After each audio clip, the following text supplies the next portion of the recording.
Hello, welcome back to my channel. If you're new here, my name is Michelle and I'm a full-time reseller on Poshmark and eBay. So sales are pretty much still hit and miss since May 1st and Poshmark put into effect the where you can't relist every day. I know, like many other resellers, we use Posher VA and Vendu, and it will auto relist for you each day. Not my whole closet, but like a good handful of things each day to freshen it up. And I used to relist everything within 30 days. I guess a lot of other resellers were doing it on the daily, which I definitely agree is excessive. But now Poshmark has made it so you cannot relist anything at all unless it's 60 days old. So I have found personally that that has affected my sales on Poshmark.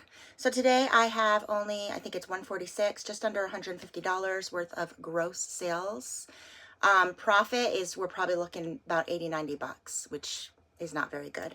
So without further ado, I'm just going to show you what sold, how much, and what platform. So on Poshmark, I have jewelry sales, and they're buy one, get one free.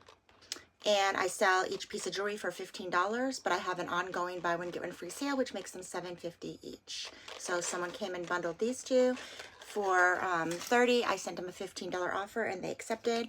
And then someone came and bundled these two necklaces. This is a 70s long golden coin chain necklace. I remember my grandma used to have, not this one, but one just like this. I remember her wearing, I think it might be Avon. They're tiny little coins, and it's a super long opera length necklace. And then same with this 1970s bamboo with the barrel clasp. I remember my grandma actually had this one too. So I had these ones priced at $20 each, and she bundled them, and I sent a $20 offer, making each piece $10, which is pretty good. And I usually get my jewelry secondhand. My average cost of goods for jewelry is only 25 cents per piece. So that's why I sell it so reasonably. All right, the next item that I sold on Poshmark was this Anthony embroidered top. Let me just show it to you.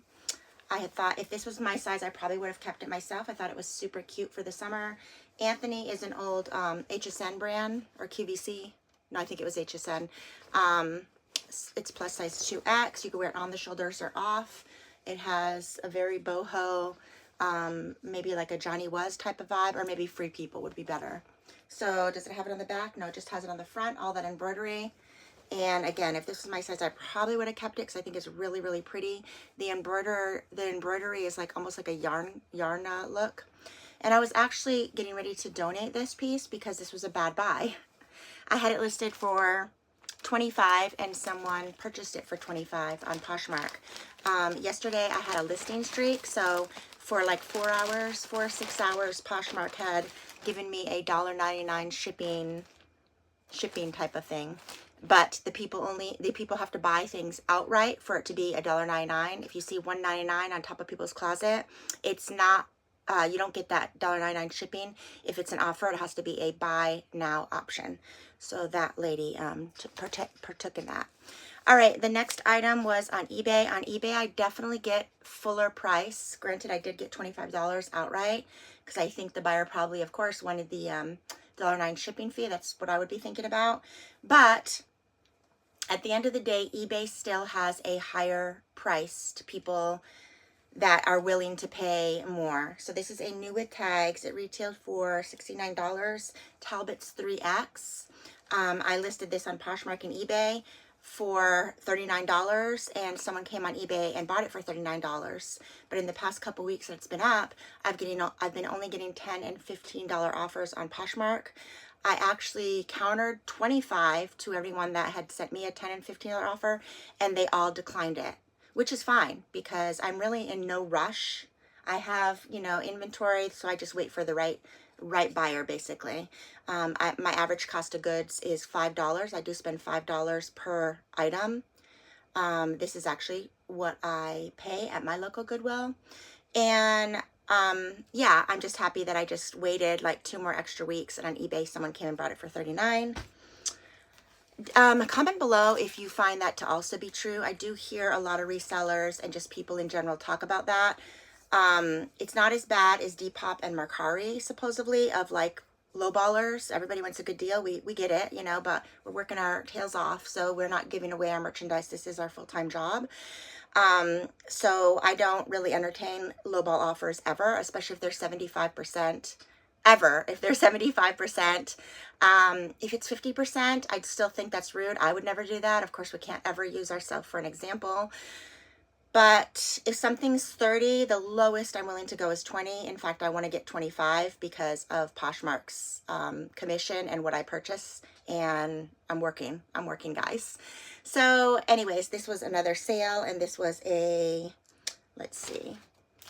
This was an offer, and this was Cassique 42D. I don't pick up this brand anymore. This used to be my favorite bra brand back in the day. And I don't pick it up anymore. I spend $2.49 with tax. It's like $3 per bra. And I had it listed. I list all my bras for the most part 25 in hopes to get 20. I took an $18 offer to move it out, and then that brings me 15. I get about $10.50 profit, which is, I mean, it's still good. But again, it's time washing the items. If it's a garment, steaming the items, photographing, editing. So I'm not just throwing stuff any old way. So yeah, my time is worth, I price according to my time that I'm putting in to each item. Moving right along with shoes, because this is my last sale. I clean every pair of shoes, guys. Every pair of shoes that I buy, I make sure the bottoms are clean. I use Doc Marten leather cleaner. I have polish that I use. I make each thing very presentable, how I would want to get it actually in the mail. That's pretty much what I do. And this was Earth black leather ankle boots, which is a good brand that I resell for usually $40. I took a $30 offer because these I brought without checking them thoroughly. So when I'm looking for shoes, I always do the shoe test, because a lot of shoes in the thrift stores have dry rot, which simply means when you do the shoe test, it breaks down the center, and that's just from temperature, being out in the cold or hot or a combo of both. Some people keep their shoes in the car, or so I'm told, and that happens as well. So when I bought these, I was just, you know, focused on, oh, are they clean on the bottom? How much clean do I have to do? Do they pass the shoe test? And I didn't pay mine to this peeling in the inside where the size is. So I knew that 30 was the absolute most amount that I was going to get. Earth shoes do retail, I think, for $119 or like $99 if you get them on Amazon. So $30 I was fine with. I pay $6 for each pair of shoes. I listed them for $35, knowing that someone would probably offer me a $30 offer, and they did, and I accepted it. So those sold for $30. Again, with the profit just under $150, and that is gross profit. So not a very good overnight sales, unfortunately. But what are you going to do? We just keep on chugging along, because there's certain overnight sales that are like $200, $300, $400, and then there are certain ones that are just $100, $100-something. So that's part of, you know, working from home and your own business. At the end of the day, I'm happy that I don't technically need to punch a clock and don't have like a boss looking over my shoulder. That actually means more to me than probably anything, because I've done that in the past and I don't like that. And I'd rather actually make less money and take less vacations and do less things for peace of mind. And so that is pretty much why I resell. I've always loved fashion. I had one of those aunties that was really into eccentric fashion. So I was really exposed at a young age, under 10, to all the different cores, or so they call them right now. But back in the day, it was just, I think, bohemian. My aunt would have been eccentric bohemian. And my grandmother was a more conservative, and like she always talked about fashion as well. And so I find myself a mishmash of fashion. Actually today, what we are wearing is, let's lower it down a little bit, do a little outfit of the day. I have Free People Beach joggers. They're those, it came with like a little vest. And so I really love them. They're Free People Beach joggers. They're very comfortable and oversized. They came with a little sweater vest, but it's 80 degrees, so that's why I'm not wearing that. My daughter gifted this to me earlier this year, and I absolutely love them. They have deep pockets. And so Amazon does make a pretty good dupe, but I do like the comfort of these ones the best. And I paired it with this little Y2K Venezia, definitely Y2K little lace blouse.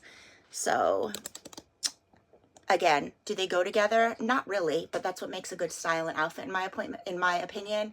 I have joggers on. Naturally, I would think t-shirt or sweatshirt.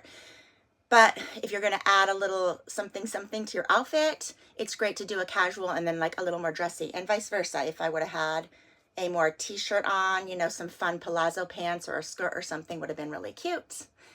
Target necklace and little vintage. I love pairing modern and vintage, little vintage 70s ball earrings and trendy Target necklace. So again, that is what we are wearing. That is what I've sold, and on with my day. Thank you so much for watching. Bye-bye.